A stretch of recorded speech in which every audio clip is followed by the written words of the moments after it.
Well, hello there, Trailblazers fans. That was not the result you wanted. But again, as I've said multiple times, I think if your team plays like that and takes the loss, you're not going to be too upset. You're going to be about as upset as a fan will be when your team loses. But I thought the Blazers showed a lot of fight tonight in a 109-99 loss to the Oklahoma City Thunder. Welcome into the fifth quarter. Chris Burkhardt here with you. You can join me by sending your tweets, your X's at me at Chris J. Burkhardt. You can go to youtube.com, type in Rip City Radio, come join the chat there, or grab your telephone. 503-248-0620 is that telephone number. Michael Shacker's back in the Rip City Radio call center with his headset on, ready to roll. Don't give him any information but your name and location, okay? Don't let him screw with you. All right. We're going to have some fun here, though. Break this one down. I thought this was a pretty good game. I really did. As I said earlier, I think if the Blazers play hard and show some fight, you're not going to be too upset because that's what you want from these young guys, right? That's what you want from the young Blazers. And I thought they did that tonight. I thought Shaedon Sharpe looked good again. It wasn't a 30-point performance, but you know what? He was being aggressive. He was making some shots. Wasn't a great shooting night. 6 of 16 overall, but again, led the team in scoring. And now that's kind of becoming the trend. And I do like that. Okay. Donovan Clingan, I thought looked good.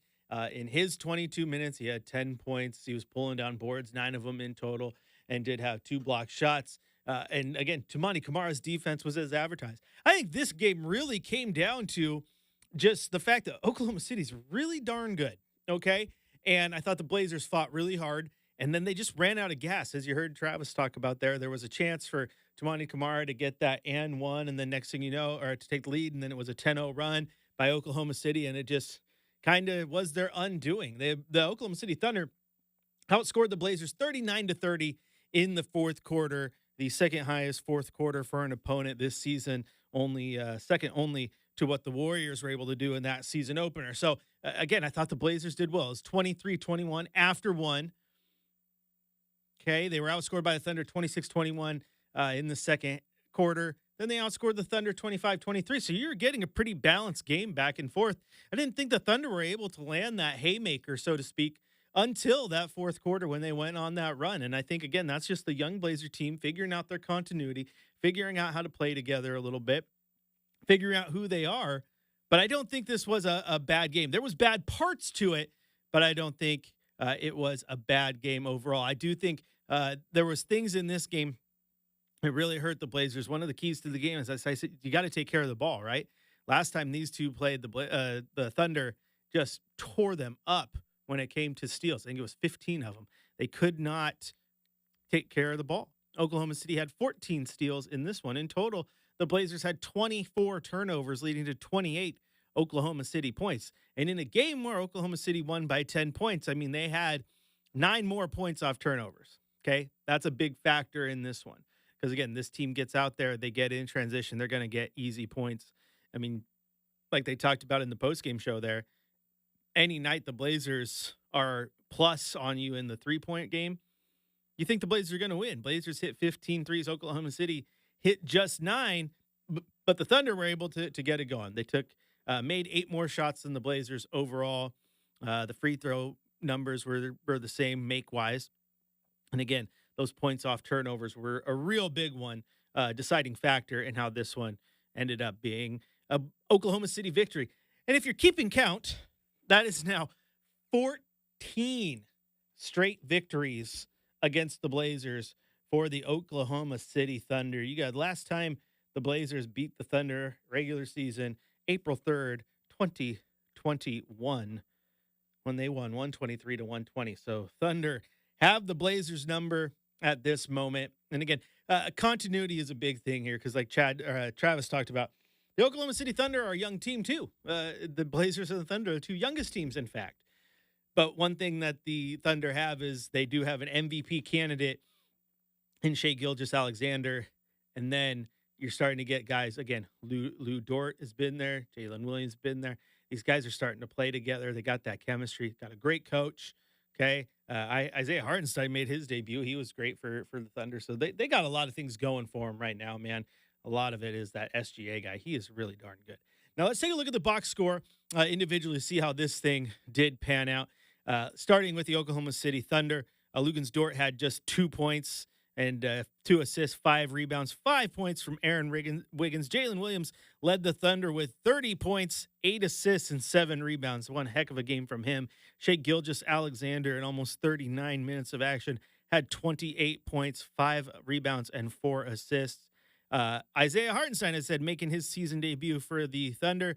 He had 13 points, 14 rebounds, and he ended up doing a pretty good job filling in for Chet Holmgren because he had 4 blocked shots as well. Mitchell had 10 off the bench, and Caruso had 17 for the Thunder. Now looking at the Blazers, Jeremy Grant had 14 points. He was 3 of 7 from beyond the arc, just 3 of 10 overall from the field, though. Toumani Camara had 14 points, 6 defensive rebounds, 3 offensive boards, so 9 in total, and 2 assists. And then once again, this game played out pretty similar to the first go around, and there was just too many instances in this one where poor Toumani Camara played absolutely incredible defense, and then it was just how did they still make that shot? Like he was doing what he needed to do, man. And I do think he's only going to get better, and eventually those shots they're going to stop falling for the teams he's guarding, man. I just want to keep him out there showing the effort because that is very important. But a good game from him. Donovan Clingan, as we said, 10 points, 9 rebounds, 2 blocked shots. Yeah, he even had a 3 in this one. That was kind of fun to see. Extending his range 1 for 1. He's going to be a corner specialist before you know it. Scoot Henderson had 9 points, 3 rebounds, and 8 assists, and he played 26 minutes in this one. Ended up getting a thigh contusion, so that's not great news. We'll see how long that kind of hampers him around. This is now the contusion team. But that was a good performance from him. And then Delano Banton, 10 points, 4 rebounds, 2 assists. So he didn't bring the full box score filling up that he's been doing the last few games, but he still did his job. And then Robert Williams, 4 points as well, 8 rebounds. Denny Avdia, 7 rebounds, 13 points. So again, thought everyone played well. I don't think anyone in this game you really look at and go, okay, they had a terrible game. I just think they got matched up against a team that's better. That's Oklahoma City. I got to give this team a ton of credit, though. I think the way they fought for most of this game until that fourth quarter where it kind of fell off for them, that's exactly what you want. That's absolutely exactly what you want from this team. And that's how you get on little 3-game win streaks. That's how you start to build something special over the long run. Just building that togetherness and that ability to play good basketball together, man. It's super, super important. So, again, shout out to the Blazers for doing that one tonight. Because, again, if you play good basketball, man, no one's going to be totally upset. Because this loss doesn't feel anything like the Memphis loss, right? You kind of hang your head high and you're like, I still like what I see. This team's getting fun to watch again. That's exactly what you want. Looking at some of the team numbers, the Blazers out-rebounded the Thunder 49-46. The Thunder had 24 assists to the Blazers 18. Each team had 20 personal fouls.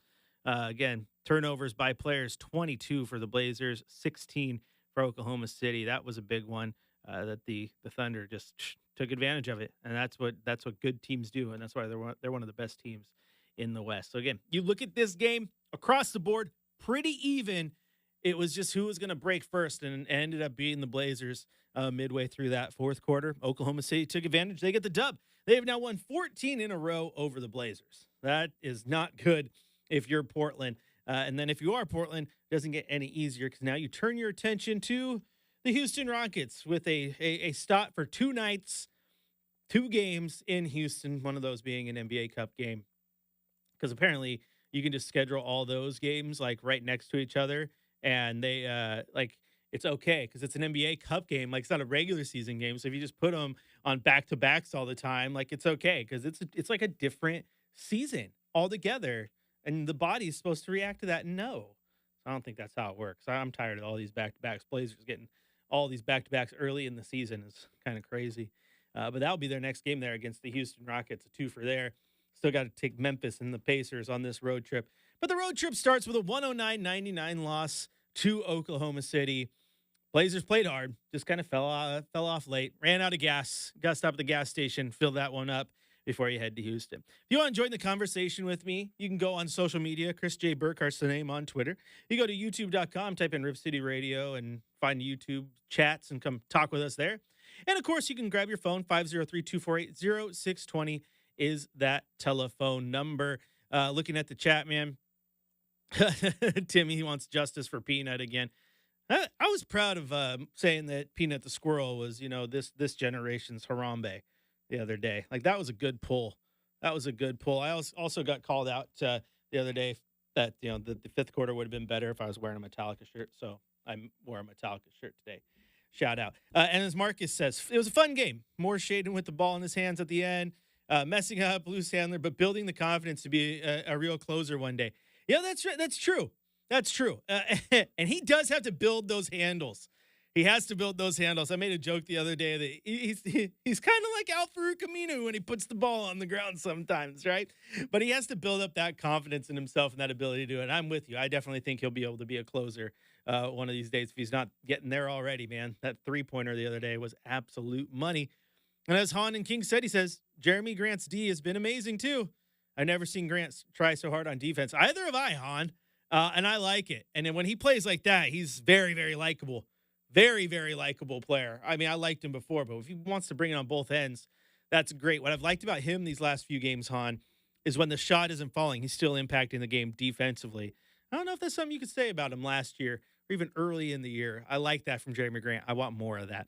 All right, we're going to take a quick break here on the fifth quarter. When we come back, Shacker's got some shot of the night and drive of the night. We still got Coach's Corner, and I'll hand out a game ball eventually. All coming up on the fifth quarter here on your home of the Blazers, Rip City Radio 620.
Back to Kamara. Jab step left, goes right, looks for Scoot. Ball fake and a drive to the baseline, slips through, pushes off, powers his way to the basket and banks it in. A strong take from Scoot Henderson, and the Blazers up by 9.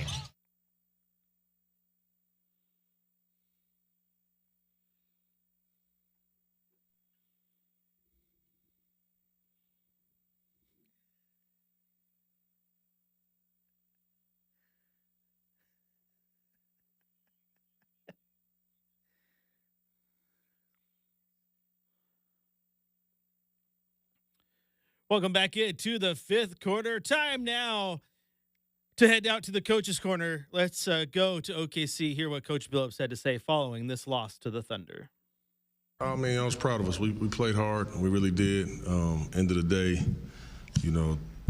24 turnovers is hard to overcome, especially against a really good team. But we played hard. We fought as hard as we could. Turnovers really hurt us, and we knew that was going to be a challenge for us. That team is very scrappy. They turn people over in a major way. We do the same thing. We just didn't have a lot of success with it tonight, But I thought our guys played extremely hard. You mentioned turnovers 15 in the first half. Was that just maybe an example of their defense speeding you up? Well, we over-penetrated. Something that we talked about we didn't want to do against this team because they swarm you. The deeper you get into the paint, the more people are there, which makes the pass tougher. And they're really good at stripping the ball, and these are things that we talked about and kind of went over. But, they make most teams do that. But we thought we were going to be ready for it, but, we kind of succumbed to it a little bit. But, man, our guys, they played their butts off. Speaking of playing their butts off, Toumani Camara, that little sequence in the fourth, the three, the block, and the bucket that was challenged, not overturned. Yeah. Are we seeing the evolution of Toumani kind of on both ends of the floor right now? Well, yeah, we've been saying it all year. The thing about two is there's going to be some nights that he gets 4 shots, and there's going to be some nights he gets 11. It just happens that way. So, he's going to have some of these nights where he's scoring more than normal. He's certainly capable to do that, but two knows who two is, and he's not going to run around out there taking all kind of crazy shots because they're just there. He knows who he is, and that's what's so special about him. And then you put Chris Murray in towards the end. Is that just a testament to how much, confidence you have in him? Well, I trust him. I do. I trust him. We wanted to go small there. When he comes in, gets pretty much a steal and a dunk right away. But I trust him. He's going to always play right and do the right things. Any update on Scoot? No, I haven't heard anything yet. And that was the coach's corner, and yeah, turnovers will get you just about every time. Can't turn that ball over whatsoever. It's just not good basketball, man. Not good basketball. If you want to join in on the conversation, Chris J. Burkhart's the name over on Twitter. I'm going to just stop pubbing that thing. No one tweets at me. You guys don't like me. You guys stick to the YouTube chat like grown-ups. I appreciate it. And, of course, 503-248-0620 is the telephone number. And the YouTube chat's doing their thing. They're going off. They're arguing. They're all against me. But Iron Rod said there's no hope for Blazers fans.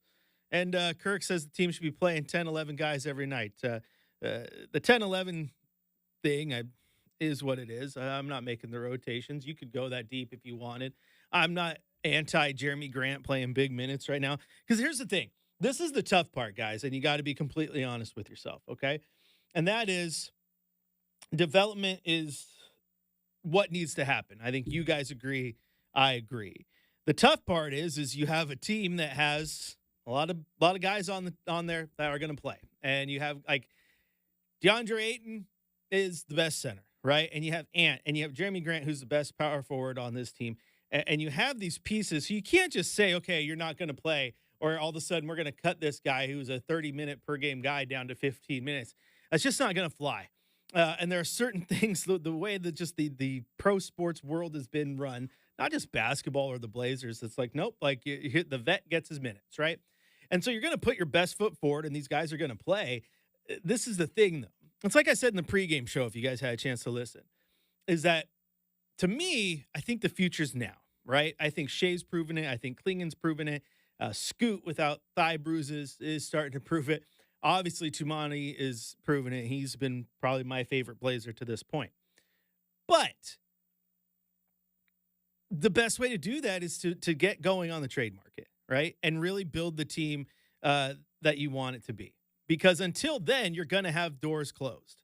You're going to have doors closed because you're going to put those guys out on the floor. You're just not going to stop playing them. Like Han says, putting your best foot forward does not equal to playing the vets. It does with the way the NBA's built itself, Han, because there's no team in their right mind who's going to take a bunch of vets and just decide to not play them. Unless you go down the ever slippery injury road, right? He's out with an injury that no one's heard of. Like, oh, yeah. Remember last year, all of a sudden, hey, no one outside of like the fitness world has heard of an adductor, and then all of a sudden, 14 players had adductor strains. And then you go that way, and it makes sense. But if you're healthy and you're going to play, a coach is going to do it. Players are going to do it. You're going to put those guys on the floor.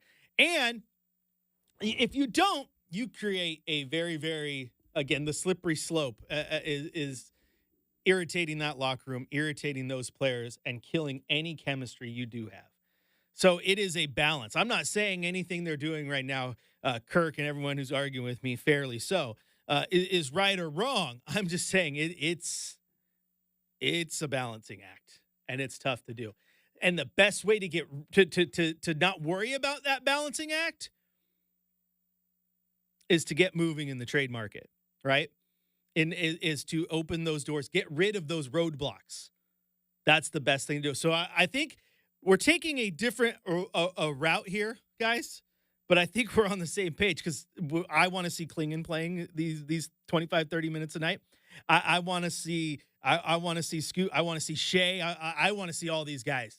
And I want to see the excuse out of the way of, well, you have the vets and you got to play them. I want that out of there. I want the team to just be able to focus on that full-on development. Because I think development's going well. I think it's going well. And I want to see that.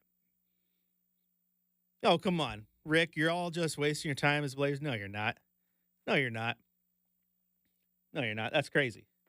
That's not how sports fandom works. Jody can sell, she can keep, she can do whatever. The Blazers can do it. That's not how fandom works, man. Ride or die, baby. Ride or die. I'll root for my favorite teams, whether they're I got 100% winning percentage or 0% winning percentage. It ain't a waste of my time. I don't think so. I think it's not about the games, Rick. It's about the relationships we make along the way. And win or lose, as proof right now, I got you. I got Iron Rods. I got Kirk. I got Han. Things good. Things are good. See? I always try to find that positive spin. Now, if I didn't have you guys in the YouTube chat, then this might be real tough. All right, let's head out for a quick phone call because we're going to wrap up a little early today. We got Kraken hockey to get to, actually, but we got Victor and Turkey. Victor, what you got for us, bud? Hi, thank you for your time, man. You explained some of the things. I didn't get all of it, but kind of a little bit understood. What I'm saying is, my concern is about Ann Simon. In the summertime, they put him on the trade radar, He was talking about 3 months. But I kind of guess or believe that they couldn't get a value of the Ann Simon in summertime, Even Grant was talking, a trade, get a good value, but they couldn't get it. But what I'm saying is, as you mentioned, you're talking about, what direction they want to go. What I'm saying is, they put Ann Simon and said, well, he's sick, for 2 weeks and so on and so forth. I really don't believe it, number one, because I know how the athlete would respond. And secondly, the Blazers, they're not transparent, They're not come out and say, well, yeah, and someone they have an infection in the lungs or upper respiratory problem, He's taking medications, so on and so forth, and they take him with the team, on the road, and they said, well, he's questionable this time.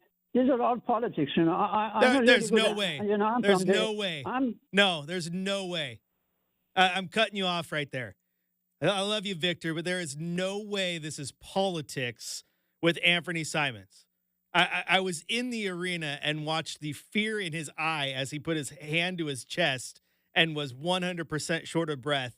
And the trainer came out and instantly held his hand. Where if you're watching on TV, at first watching the replay, I thought he was I thought it was a wrist injury, as most of us did. But when you realize the trainer is kind of holding his hand to calm him down and let him get his breath, and you see the fear, I'm not buying that Anthony Simons is playing politics and the team is playing politics, because I watched the reaction in that man's face as he was short of breath. I ain't playing that one. That was a scary moment for Ant. Definitely a scary moment for Ant. And yeah, I get the politics of the injury thing, because we've been down the road here for the last few years. Because again, okay, we're in tank mode now, so everyone's doing the injury thing. That's not happening in November right now, and definitely not with Ant. Definitely not with Ant. With Ayton, he's got the bruise. I don't even know when it happened. That one, okay, question mark. I am not playing the game with Ant, man. That was not fun watching that injury, because again, anything dealing with the chest and the lungs and your breathing, that is scary. And yeah, I don't think he's faking, and I don't think the team is playing any sort of political game with their vet in Anthony Simons right now. Not at all. So I'm putting that thought to bed, Victor. Putting that thought to bed. All right, thanks for joining us today on the fifth quarter. Like I said, we got to get out of here. I got to put my glasses back on so I can see the TV. Right now, 0-0 Nashville and Seattle.